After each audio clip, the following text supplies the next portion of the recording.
Hey, welcome to a fast episode of Smithy U.S. History Screencast. Today's screencast is all about the origins of America's government, beginning with the 1200s. And so we go back that far to establish where it is that our constitutional system comes from today. Now, a presentation that I've prepared begins with this slide, and it is a picture of Independence Hall in Philadelphia, Pennsylvania. This building may be America's most historical building. And we say that, a lot of students might think, hey, it's the White House, hey, it's the Congress. Well, in this building in 1776, the Declaration of Independence is voted on. A historic, treasonous attempt to create our own form of government. And then later, 11 years later, we get the Constitutional Convention. And so it's in this building, which you'll see in movies like National Treasure. There's another movie, Shooter, with Mark Wahlberg. You'll see it in multiple movies, and some of you may have been there, as I have. This is arguably our most historic building. So, why the U.S. Constitution? Why do we care so much? Well, in 2012, the state of Texas shifted from tax to star. The politicians of the state were concerned that 8th grade students did not know enough about the Constitution. As a result, they wanted the curriculum to focus on the Constitution and its origins, where it came from, where it began. When we talk about the Constitution, what we first must begin with is the central problem of creating a government, because that is precisely what a Constitution does. The Constitution has to deal with the central problem of government, which is the distribution of power. Lord Acton famously said, "Power corrupts, ultimate power corrupts, absolutely." And so the big issue within government is, how do we create this government that has all this power and yet put safeguards in place so that it doesn't abuse it? Ultimate power once existed in the hands of kings. Kings were the forms of government of the world, monarchies. And so the king had unlimited power, no limits. And where we've moved is to a world that has very few kings. And the kings that still exist today are largely symbolic. They have no power. And the world has moved in that direction for a reason. Now, in establishing a constitution and establishing a government, as I've said, the first of the principles of government, and we will go into these again and again throughout the year, the first of these principles is the principle of limited government. Government must have limits. And the problem is that long ago, kings had no limits on their power. And the central problem in the 1200s is, how do we begin to limit the power of the king and separate that power out to other places? The parliament, the people. And so we'll be coming back to these 7 principles, but for now, that is the issue. Now, it shouldn't surprise you that power is a central theme in stories and in movies. And some of the more famous stories, famous movies that have been recent, that might have caught your attention, you might have focused on the action, you might have focused on the love story or the comedy. But those stories have and revolve around big central questions about power. Lord of the Rings sold 150 million copies as books. The movies did an incredible amount of sales. The central theme is power, and how evil is trying to get this power in the form of this ring. The ring needs to be destroyed in the fires of Mount Doom. And the ring is given to a hobbit, the smallest, humblest of characters, to take to Mount Doom to cast into the fire. And Frodo Baggins, the main character, is even tempted by the ring himself. It's hard for him to cast in there as well. But at some point he does it, and in doing so, he destroys the hold of evil on the world that he lived in. And so it shouldn't surprise you that power will come up in other movies as well. Maybe you're not a big Lord of the Rings fan, but it shouldn't surprise you that it's also a big theme in the Avengers. In the Avengers, each Avenger has their own form of power, and when they unite and assemble, when they come together, they're virtually unstoppable. But at the Battle of New York, in the first Avengers, in the Battle of Sokovia, in Age of Ultron, people die. Things happen that shouldn't. And the people of the world, the governments, begin to go, how do we control the power of the Avengers? And so by Captain America's Civil War, that distrust over the power leads to a split in the Avengers themselves that we will call the Civil War. Later Avengers movies, the ones that are coming in the future, are about the bad guy, Thanos, attempting to get all the power of the Infinity Stones to himself. He will put them in his Infinity Gauntlet, and with unrivaled power, how will the Avengers stop him? Sounds a lot like Sauron in Lord of the Rings. May 2018, May 2019. And it shouldn't surprise you that if Marvel's doing the power thing, that so is DC. The power question becomes a central question of Batman versus Superman. Batman comes to distrust the fact that Superman is nearly omnipotent, all-powerful. He has virtually no weaknesses except for one, and so Batman begins to prepare himself for the possibility that Superman might create issues. So how does he ready himself for problems with Superman? Superman, meanwhile, begins to distrust Batman's use of power. He's arresting people in ways that he maybe should not, and there's a distrust that grows between them. And Lex Luthor, meanwhile, is working to get kryptonite into the United States to check, just like checks and balances, to check Superman's power. So our story of power as it relates to the Constitution begins with kings. They had the unlimited power. They were the Sauron, the Thanos, in our story. And so in the 1200s, the first step will be the Magna Carta.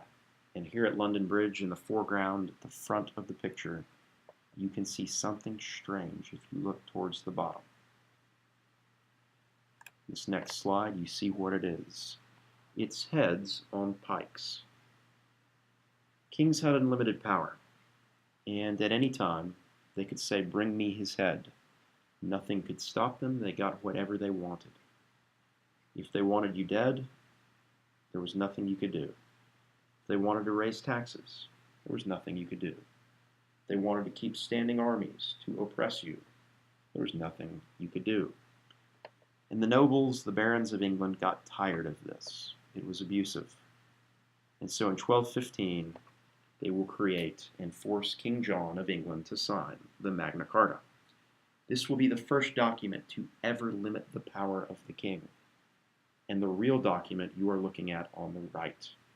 That document may be the most expensive document in world history. There is a reason it is being handled with gloves. This is also the earliest date you'll ever have to know for the STAAR test, 1215. As an aside, as something you do not need to know, King John was not happy about having to sign the Magna Carta.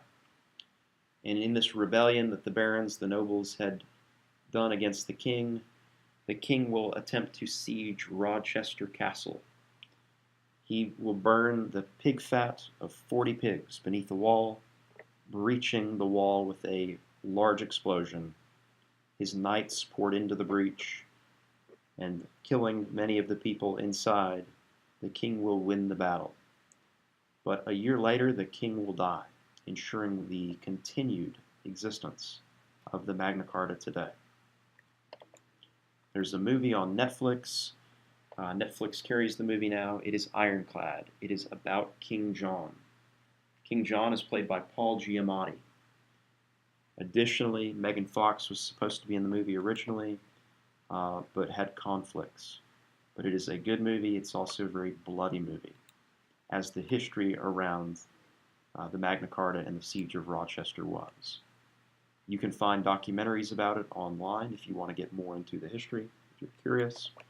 But nevertheless, uh, the king is still going to be bound by the Magna Carta. There's 4 original copies. A 1297 copy sold for $21.3 million 10 years ago. If a 1297 copy sold for nearly 22 million, well, the originals, there's no telling how much they'd go for. During World War II, they were shipped to the U.S. One was shipped to the U.S. for safekeeping. Now, when we talk about England, England has the 2 steps towards democracy on the ends. They have the Magna Carta and the English Bill of Rights, and in between are our colonial steps towards self-government. In the English Bill of Rights, the king's power is further limited. The king could not have a standing army or new taxes now without the consent of Parliament. If he wanted to raise taxes, he had to go through Parliament. If he wanted an army, he had to go through Parliament. So the king goes from having all the power before the Magna Carta to having less power to now he and Parliament are even. In the colonies themselves, the colonies existed great distances away from England. It took 6 to 8 weeks voyage by ship, and as a result of this, there's no texting, no internet, no instant communication, no phones. As a result, the colonists had significant freedom to govern themselves, and they would establish forms of self-government in order to make that happen. Now, what self-government meant is that the colonists would enjoy freedom. And later on, England, frustrated with the colonists after the French and Indian War, England will come in and take much of that freedom away, which will lead to the American Revolution. No one likes having their freedoms taken away. Now, the Mayflower Compact is one of our first examples here. The Pilgrims coming from England, supposed to land in Virginia, but run out of supplies and stop instead in Massachusetts. Before they get off the ship, they all create a document. Essentially, a document that becomes a form of self-government. These will be the rules for the colony. And so the Mayflower Compact is similar in many ways to the U.S. Constitution in that sense. These are the rules. This is what we agree to. Fundamental Orders becomes an example of self-government as well. 3 towns in Connecticut come together. It gets written by Thomas Hooker, and it establishes self-government for Connecticut. And then it will additionally send representatives from the towns, which is going to be representative government. The biggest example of representative government is Virginia House of Burgesses. The image which I took at Jamestown, in the background you will see the church. And so you're looking at this burial ground of dead settlers there at Jamestown, and in the fort you will see the church at the far end. The church at Jamestown was the original location of the Virginia House of Burgesses, which will be the first representative assembly in the colonies. Years later, it will be moved to Williamsburg, Virginia, just down the road. Now, this becomes our original example of what will later be representative assembly in the U.S. House of Representatives and the Senate. And again, why do we elect people to represent us? Well, think about it. You don't have time to live in Washington, D.C. You don't have time to be a senator or a representative. You need to hire someone to do that for you, someone to represent you. And so in the House of Representatives, this is where these votes take place. You elect someone, They're your representative. Votes are cast in the Senate as well. And it is there that we deal with our issues of democracy. And so again, guys, should you ever see on tests that are star-based or about star, a question with an answer choice, and that answer choice is self-government or representative government, in all likelihood, that is the correct choice. And should anyone need to know the passcodes, once again, for my devices in class, they are 1776 for the Declaration of Independence and 1787 for the U.S. Constitution.